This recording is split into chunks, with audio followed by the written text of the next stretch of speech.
Inflation concepts facts and policy. Inflation का क्या मतलब होता है कि persistent rise in the average price of goods, but if price rises steeply it hurts micro economic stability. अगर बहुत ज़्यादा तेज़ी से प्राइस अगर राइज हो रहा है तो it will hurt micro economy like budget में डिसबैलेंस हो जाएगा, सेविंग्स और कंजम्पशन पे फ़र्क पड़ेगा। पुश अप इंटरेस्ट रेट को बढ़ाना पड़ेगा in order to reduce the inflation and reduce purchasing power of the money. Okay, and then dampens investment and it leads to depreciation of currency. अगर inflation बहुत ज़्यादा होगा तो depreciation of currency will also happen. So inflation can be following types based on rate of growth. Creeping inflation. The first is creeping inflation. Creeping inflation is rate of general price increase up to 4% a year. Creeping inflation क्या है कि अगर general price increase कितना 4% per year के हिसाब से हो रहा है, दैट इज कॉल्ड, मतलब every year there is increase in inflation, तो that is called creeping inflation. If so creeping inflation shows growth, therefore referred as price stability. Creeping inflation क्या बताता है? It refers growth. Creeping inflation है तो अच्छी बात है, it is considered as good for the economy and it is deterrent to deflation. Creeping inflation कितना percent? 4% तक का अगर इन्फ्लेशन हो रहा है every year, that is creeping inflation and it is considered as good. Then comes trotting inflation. When creeping inflation increases, if not controlled, trotting inflation may accelerate into galloping inflation, which may be around 8 to 10% in a economy. So if it aggravates, galloping inflation can aggravate to runaway inflation, and which may further lead into hyperinflation. So it will be like, अगर creeping inflation है, अगर 4% से बढ़ रहा है तो creeping inflation अगर ये और increase होगा तो that will become as trotting inflation. Then trotting inflation may turn into galloping inflation, and then it may further turn into runaway inflation, then hyperinflation. So this is the chain: the creeping, trotting, galloping, runaway and hyperinflation. So hyperinflation क्या होता है? Is when prices are out of control. Prices क्या है? Out of control हो गई हैं. When prices are out of control, that is called hyperinflation. That is heavy inflation. Rate of, मतलब economy में इस रेट ऑफ इन्फ्लेशन कितना 20% से 30% के बीच में अगर इन्फ्लेशन रेट हो गया तो दैट इज, या फिर इससे ज़्यादा इन्फ्लेशन हो गया, that is called hyperinflation. An inflationary cycle without any tendency to equilibrium. So basically क्या है कि ये चीज़, इसमें क्या है कि इन्फ्लेशन बढ़ते जा रहा है बहुत तेज़ी से। इट इज़ कॉज्ड बाय, ये क्यों होता है? फिजिकल पॉलिसी की वजह से होता है, ठीक है, पुअर फिजिकल पॉलिसी की वजह से, या फिर डेफिसिट फाइनेंसिंग अगर बहुत ज़्यादा कर देंगे तो उसकी वजह से भी हाइपर इन्फ्लेशन हो सकता है, मार्केट में बहुत ज़्यादा पैसा चला गया तो। एंड ये सिचुएशन कब आता है? ड्यू टू वॉर के सिचुएशन में, और any social upheaval causing abnormal increase in the price. So if it aggravates, it may lead to the monetary collapse. अगर ये बढ़ता गया तो this may lead to into monetary collapse.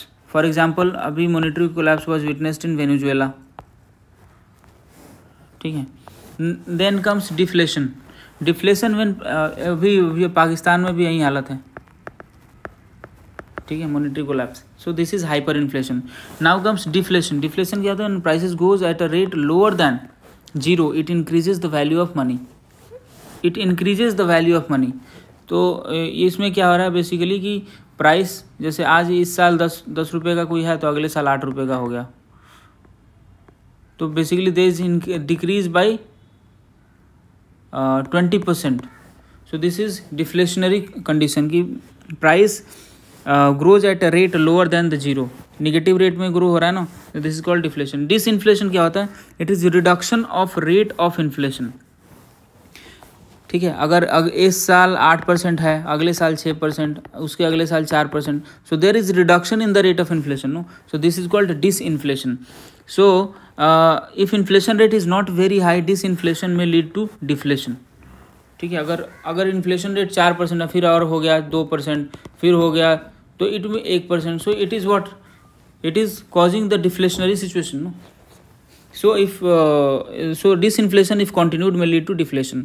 Then comes reflation where inflation returns after a spell of deflation, and succession and spell of deflation and recession के बाद inflation वापस आता है, दस shows that growth is back. So this is called reflation. एक बार ऐसा हुआ inflation कम होता गया, फिर से इन्फ्लेशन बढ़ता गया, so this is called reflation. This phase is called reflation. Then stagflation क्या होता है? Combination of inflation and rising rate of unemployment. अगर इन्फ्लेशन भी बढ़ रहा है, अनएम्प्लॉयमेंट भी बढ़ रहा है।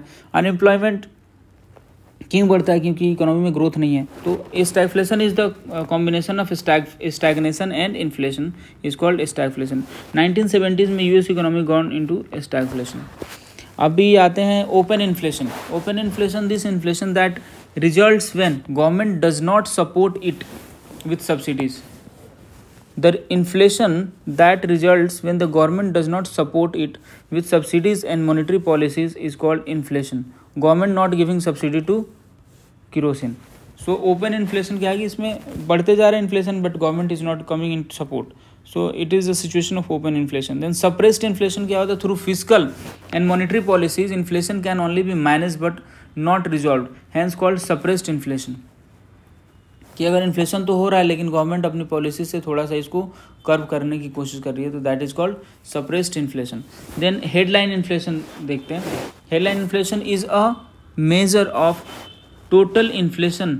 It is an unadjusted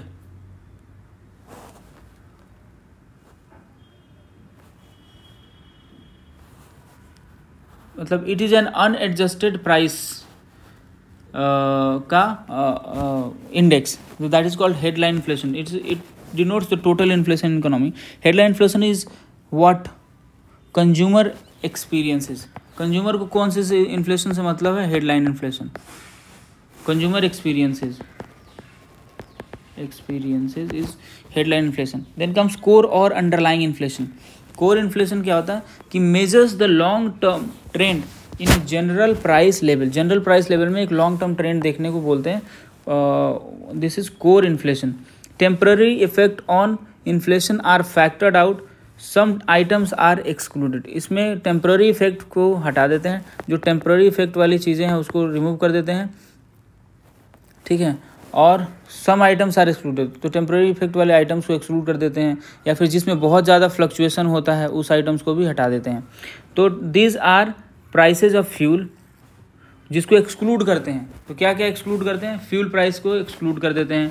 and the prices of food and processed food, prices of raw food and food के प्राइसेस को भी यहाँ से हटा देते हैं जब आप कोर इन्फ्लेशन निकालने जाते हो, ठीक है। क्योंकि फूड प्राइसेस में भी सीजनल इफेक्ट होता है, सीजनलिटी का उसमें फ़र्क रहता है, इसलिए इसको हटा देते हैं।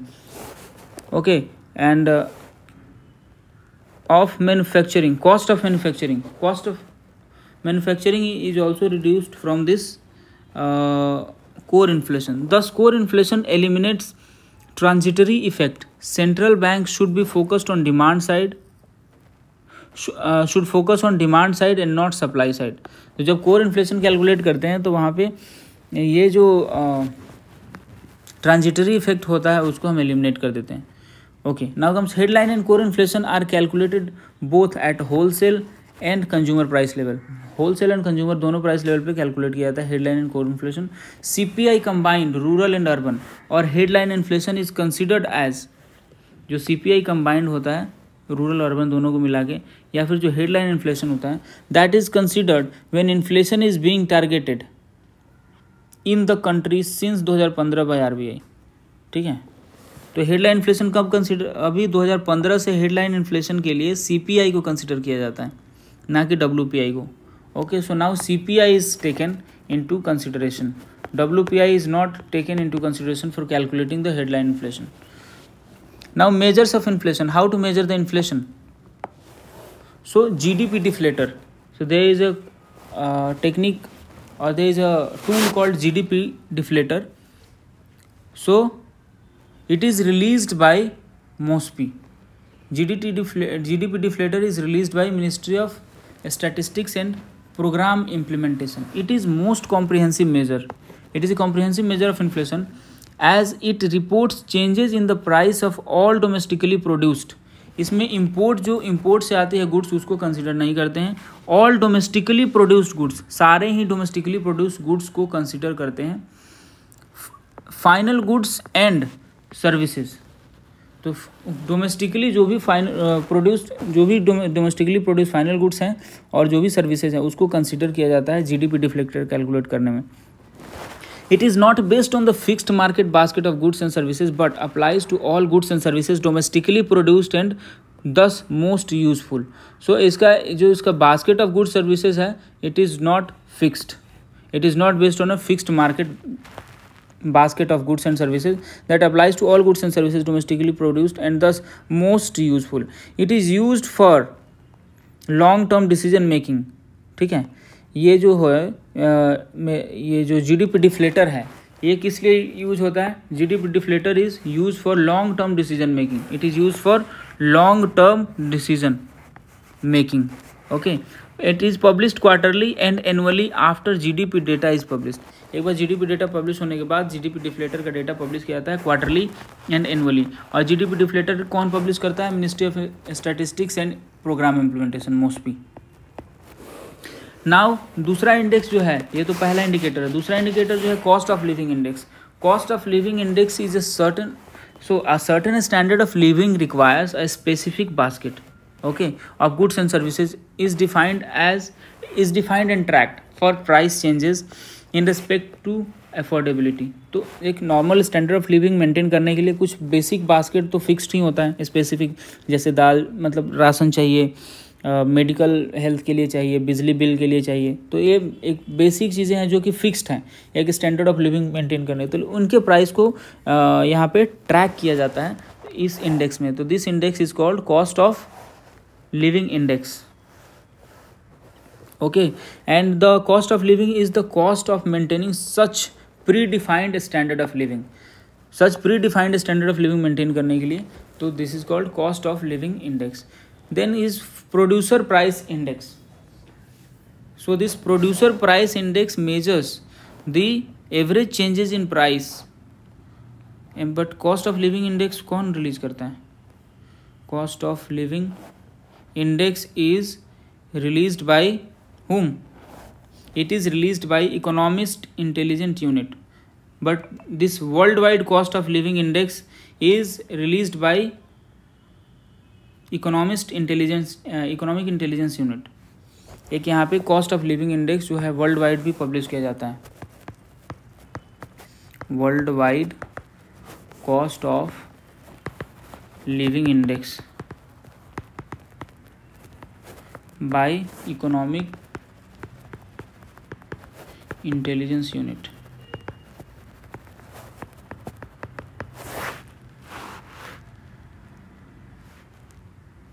Okay, so now let's move on to this next one, this producer price index, this PPI, producer price index. PPI measures the average changes in price a producer receives for his goods or services sold in the domestic market या exports, either as output PPI or input PPI। तो basically PPI में क्या देखते हैं कि एक producer को कितना पैसा मिलेगा अगर उस चीज़ को बेचता है तो, ठीक है। उसके बाद देखते हैं, उसके बाद क्या है कि the PPI measures the increase in price of inputs like raw material, wages, rupees and exchange rate. Okay, so it also measures exchange rate, imports if exchange rate if imports are involve. So इसमें PPI में हम यही देखते हैं कि अगर एक producer हो तो अगर वो बेचता है अपना सामान तो उसका कितना पैसा मिलेगा। And it is released bye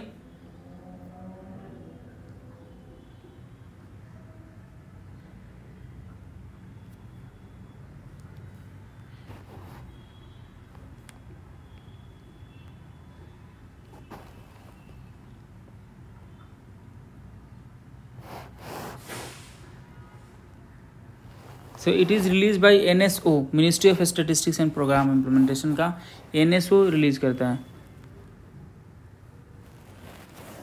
ठीक है, it is release by NSO। India producer price index is released by NSO which is under MoSPI. फिर देखते हैं PPI। WPI क्या होता है? WPI is the wholesale price index and it is release by office of economic adviser under department of DIPP of ministry of commerce and industry.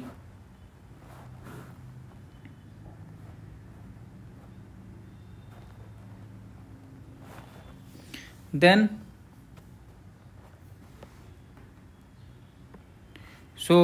this WPI is released by wholesale price index is released by office of economic advisor DIPP Ministry of Commerce and Industry. DIPP means Department of Industrial Policy and Promotion, okay, of Ministry of C&I Commerce and Industry. सो इसमें क्या होता है कि state of goods major किया जाता है, इसमें services का डिटेल नहीं रहता है। WPI में सर्विसेज का डिटेल नहीं रहता है to state of goods to any one other than a consumer. It could be new or used goods or services. It could be new or used goods, services तो नहीं measure करते, ठीक है। So WPI tracks the wholesale prices to monitor inflation level. WPI क्या track करता है? Wholesale price को monitor करता है, होलसेल प्राइस। WPI और PPI में क्या डिफरेंस है? दिस प्रोड्यूसर प्राइस इंडेक्स जो अभी हमने देखा था, WPI involves logistics cost of, what is this, cost of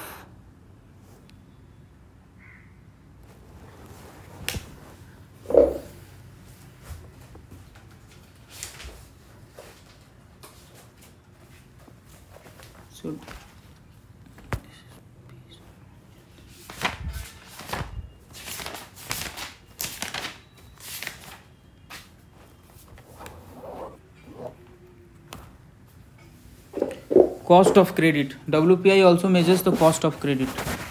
Okay, this is cost of credit. WPI measures cost of credit, then logistics cost, and then this cost of credit, logistics cost, and warehousing cost. This is warehousing cost,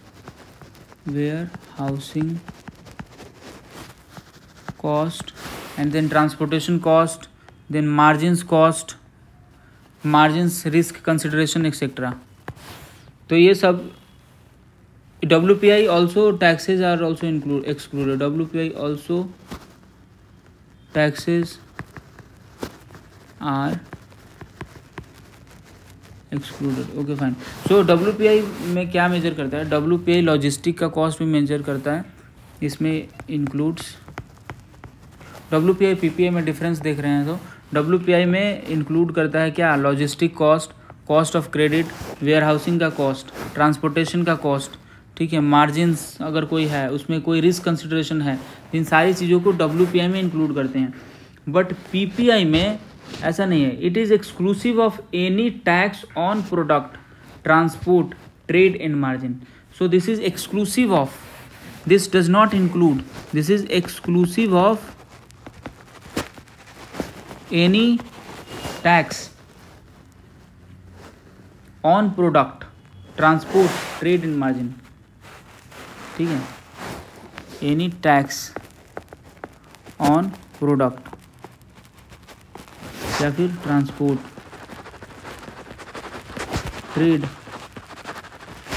and margins, तो ये सब चीज़ इसमें calculate नहीं करते हैं। That is prices are measured at the level of ex factory prices या ex mining या ex firm, ex service provider price.